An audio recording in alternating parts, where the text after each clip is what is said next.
¿qué es el desarme psicológico y qué pasó con la Argentina con el desarme psicológico?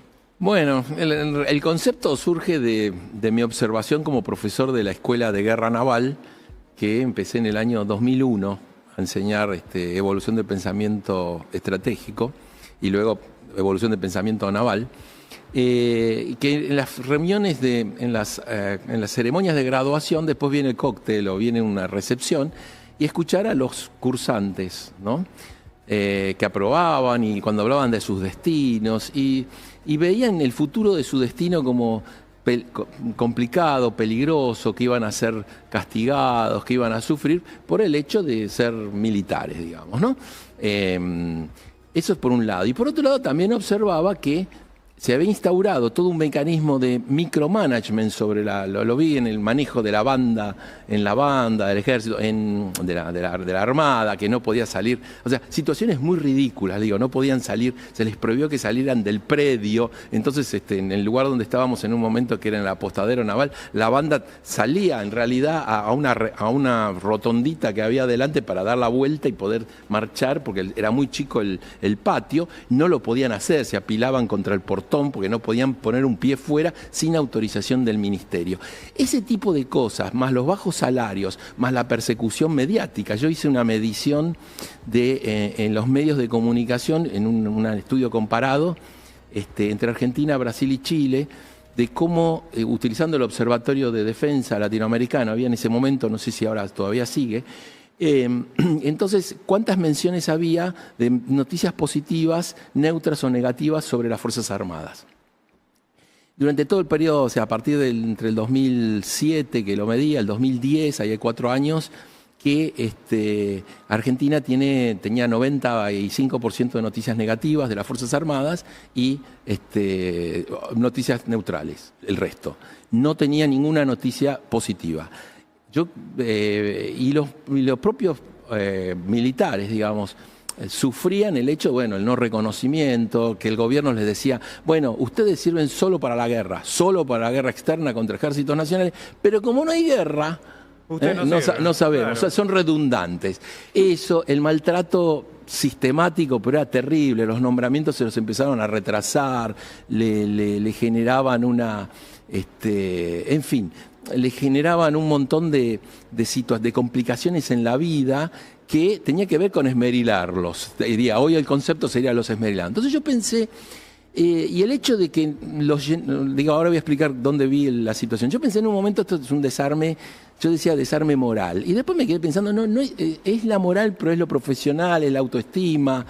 Querían transformar las fuerzas militares, los ejércitos de todo el mundo, son organizaciones sociales, son organizaciones totales. O sea, vos tenés que formar parte de un grupo porque haces algo que el resto no hacen. O sea, vas a dar la vida por la patria, ¿sí? Y tenés que tener confianza en el otro y construir toda una serie de lazos que son muy importantes. Bueno, todo esto lo quisieron disolver, transformarlas en organizaciones que tenían clases de 9 a 5 de la tarde. Vamos a decir el responsable, Sabrina Frederick, era parte de ese sistema, ¿no? Exactamente. Sistemático. De hecho, yo tuve una conversación con ella una vez, la primera vez, cuando ella recién empezaba, yo dije, bueno, me imagino que van a terminar, ya ahora van a empezar. No.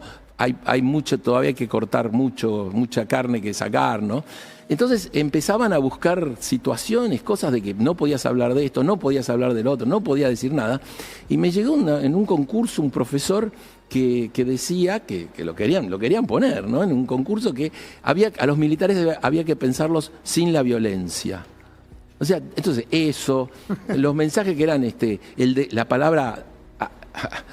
palabras que matan, armamento, ¿viste? Armamentismo. Paper de otro intelectual sistémico. Claro, palabras que matan. Claro, palabras que matan, armamento. Entonces nosotros estábamos en el año en ese que ni reponíamos nada y resulta que los demás países compraban y no, ellos sí reponían y nosotros no teníamos. Entonces, Escudé me dio una mano en el sentido que él, cuando escribe el paper de el experimento del siglo XXI, el desarme unilateral de Argentina, eso me cerró perfecto. Entonces, empecé a buscar ejemplos, o sea, básicamente vos creás un estado mental en los miembros de la organización, las Fuerzas Armadas, por la cual su trabajo, su tarea, se sienten simplemente que cumplen una tarea de 9 a 5. no existen esos otros valores del ethos militar.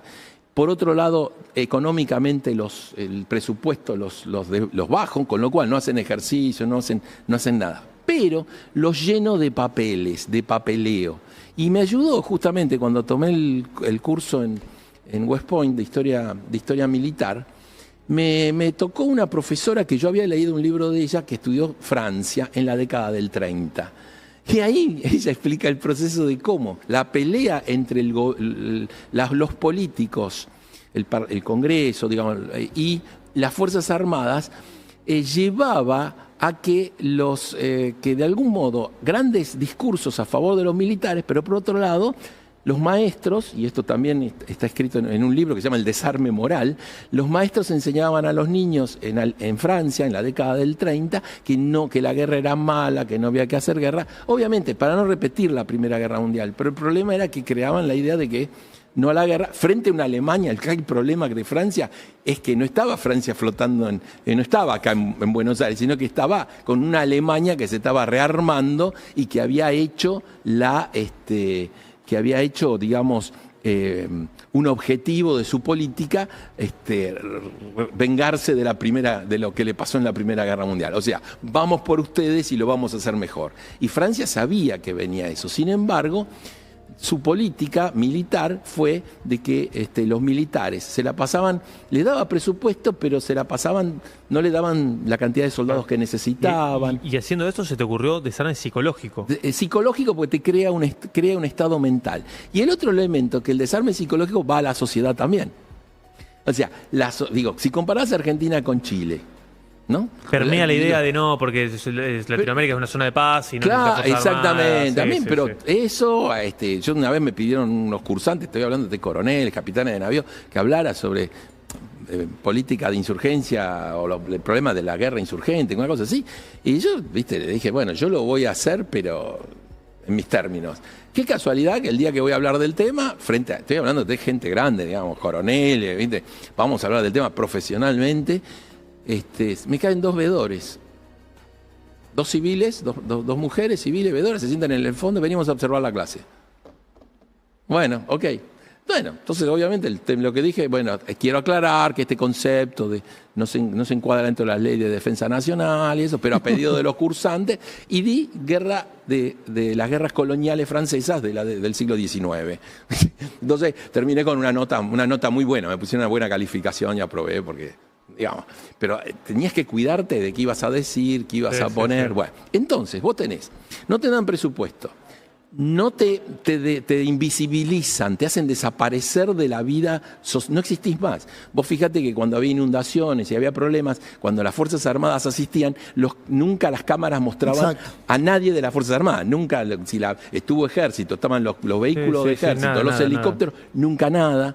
Lo invisibilizás y los invisibilizás, exacto, y a la sociedad también, y le pones, y a mí una cosa que me sorprendió, no es que me sorprendía, siempre vos tenés los carteles de la memoria y recuerdo, y cuando se creó la Escuela de Guerra Conjunta, que era la vieja Escuela de Guerra Superior de Guerra del Ejército, y se le unió, todo el mundo estaba contento y feliz, porque se creaba una nueva escuela, y le pusieron el cartel de, en esta escuela se enseñó a torturar y a matar y todo esto.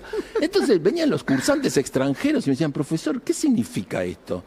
¿No? Bueno, entonces, yo te doy en otra una ceremonia de la Armada que como complemento de la ceremonia de entrega de los títulos y los diplomas a los cursantes, estuvo la ceremonia en la cual se le entregaban, se le restablecía el rango y le pagaba todo lo que se le debía a un oficial que había entregado a otro oficial que lo habían matado los guerrilleros de aquellas épocas, ¿no?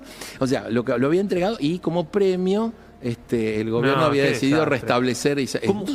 Entonces digo, todo eso generaba una sensación de que estaban pensando más en a dónde me van a mandar. Hubo 4 años que estuvieron con el tema del juicio. El famoso juicio era el juicio de actualización de haberes, porque a la fuerza de seguridad, cuando estaba Aníbal Fernández, le aumentaron el sueldo y Nilda Garrea aprobó que le bajen el sueldo a las Fuerzas Armadas, en comparación. Y eso es lo que se arrastra hasta ahora. Y ahí entonces no podés tener fuerzas armadas que puedan funcionar con eso. Esta teoría, nada más para cerrar, en mi opinión, tiene un correlato histórico que es Francia y Gran Bretaña en el período de entreguerras funcionaron bajo los principios del desarme psicológico, y Alemania, que no funcionó bajo los principios del desarme psicológico, los tiró al agua en Dunkerque en 1940. Obviamente que a los británicos los salvó el Canal de la Mancha. Si hubiéramos seguido, digamos, si no hubiera Canal de la Mancha, los alemanes seguían hasta Gran Bretaña. Entonces digo, ahí ponen, veo Urien, exactamente, ¿no? Es toda esa historia horrible, y los oficiales que no tienen nada que ver de eso, se les enrostraba en la cara de que habían sido malos y que tenían que tener vergüenza o sea, muy mal, digamos.